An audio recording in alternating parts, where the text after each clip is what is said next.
Umat Hindu di ibu kota sepanjang Rabu sore melaksanakan upacara keagamaan menyambut Hari Raya Nyepi dan Tahun Baru Saka 1931. Di wilayah Jakarta Pusat, pelaksanaan upacara keagamaan dipusatkan di Pura Agung Wirasatya Buana di Jalan Kesehatan Tanah Abang 2, Jakarta Pusat. Pelaksanaan upacara keagamaan pada Rabu sore kemarin menjadi puncak dari serangkaian prosesi panjang menyambut Hari Raya Nyepi.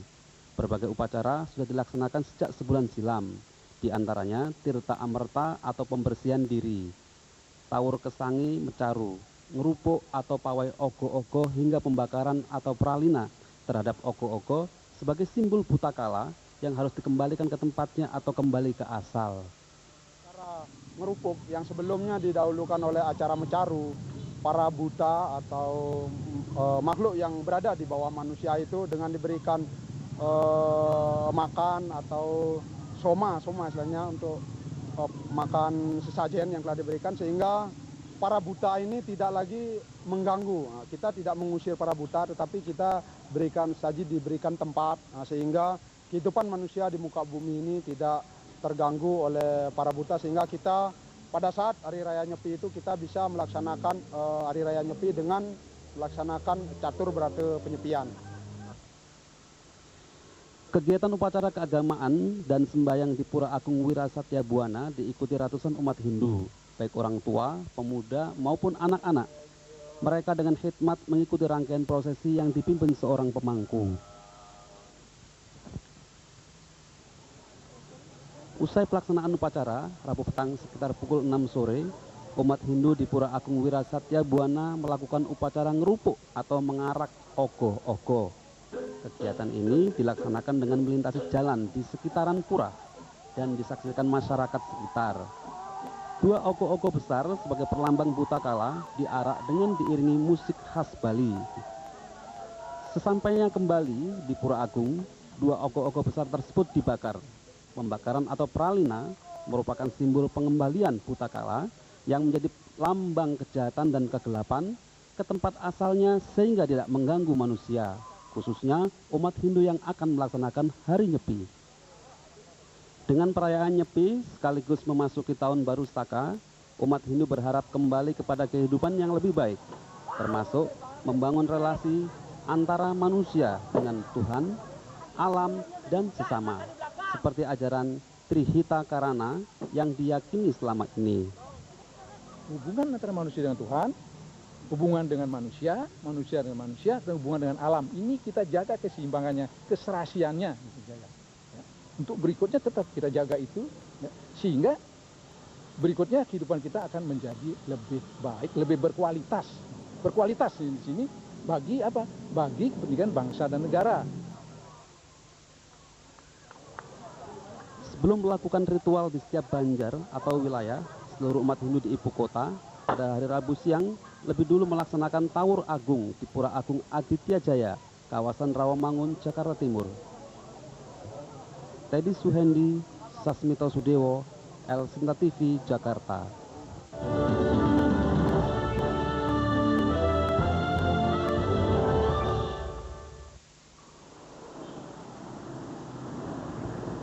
Bentuk bangunannya dengan arsitektur modern yang khas membuat Rumah Sakit Infeksi Sulianti Saroso yang terletak di kawasan Pluit, Jakarta Utara mudah dikenali.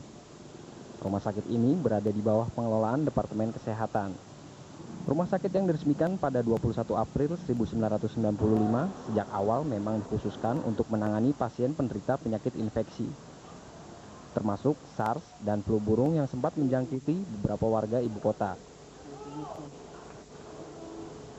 Karena sifatnya yang khas ini, Rumah Sakit Penyakit Infeksi Sulianti Saroso menurut Direktur Utamanya, Dr. Sardikin Giri Putro, dilengkapi dengan berbagai fasilitas khusus.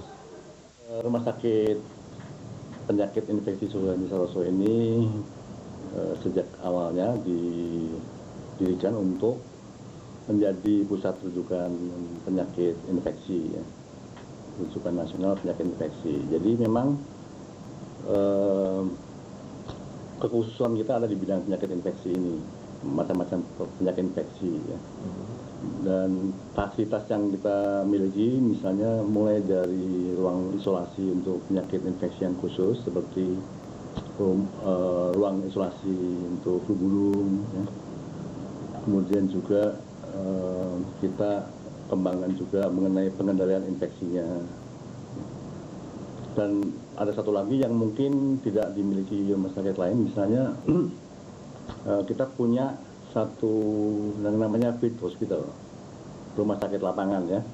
Itu yang berupa tenda yang dilengkapi dengan peralatan medis ya, yang bisa kita siapkan sewaktu-waktu bila ada kejadian luar biasa, misalnya KLB ya, termasuk flu burung.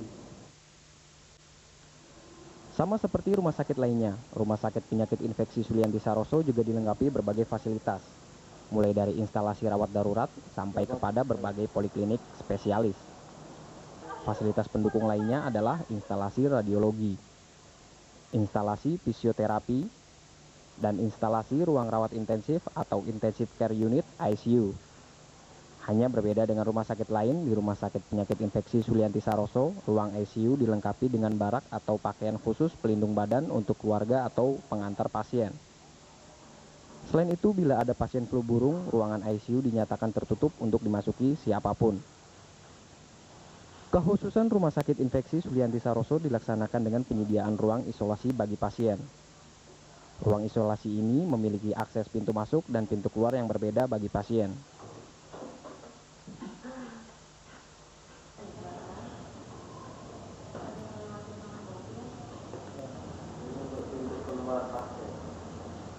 Demikian pula dengan pintu masuk dan pintu keluar petugas. Untuk penanganan tindakan, baik dokter maupun petugas medis juga dilengkapi dengan berbagai alat pelindung diri. Demikian pula ruangan khusus untuk dokter dan petugas medis membersihkan badan sebelum dan sesudah memasuki ruang isolasi, maupun ruang khusus berganti pakaian setelah bertugas. Tujuannya untuk mencegah terjadinya penularan penyakit dan menjamin kesehatan dokter maupun petugas medis yang melakukan tindakan terhadap pasien. Demikian pula dengan keluarga pasien yang ingin membesuk harus melalui prosedur ketat. Karena kekhususannya pula, menurut Dr. Sardikin Giriputro, Rumah Sakit Penyakit Infeksi Sulianti Saroso dilengkapi dengan instalasi pengelolaan dan pengolahan limbah. Suatu rumah sakit yang banyak merawat pasien-pasien infeksi, kita punya fasilitas pengolahan limbah cair, limbah padat, limbah padat berbahaya, ya kita punya. Limbah dari rumah sakit, baik padat maupun cair, dipastikan diolah terlebih dahulu. Untuk limbah cair, Rumah Sakit Penyakit Infeksi Sulianti Saroso memiliki instalasi pengolahan air limbah atau IPAL, yang dilengkapi dengan kolam pengelolaan air limbah. Dengan pengelolaan ini, maka air limbah dipastikan steril dari kehadiran berbagai bibit penyakit sebelum dilepaskan ke saluran air umum. Sementara untuk limbah padat, rumah sakit ini juga dilengkapi dengan alat insenerator. Limbah padat dibakar dalam tungku dengan suhu tinggi sehingga tinggal menyisakan abu dan memastikan semua bibit penyakit mati. Di tengah arus globalisasi termasuk tingginya lalu lintas orang dan barang yang berpotensi menyebarkan penyakit infeksi, keberadaan Rumah Sakit Penyakit Infeksi Sulianti Saroso memang berperan penting. Tidak hanya sebagai rumah sakit tempat dilaksanakannya berbagai tindakan pengobatan dan penyembuhan, tetapi juga sebagai tempat untuk penelitian agar bisa dilaksanakan pencegahan meluasnya penyakit infeksi yang berbahaya. Sasmito Sudewo, El Sinta TV, Jakarta.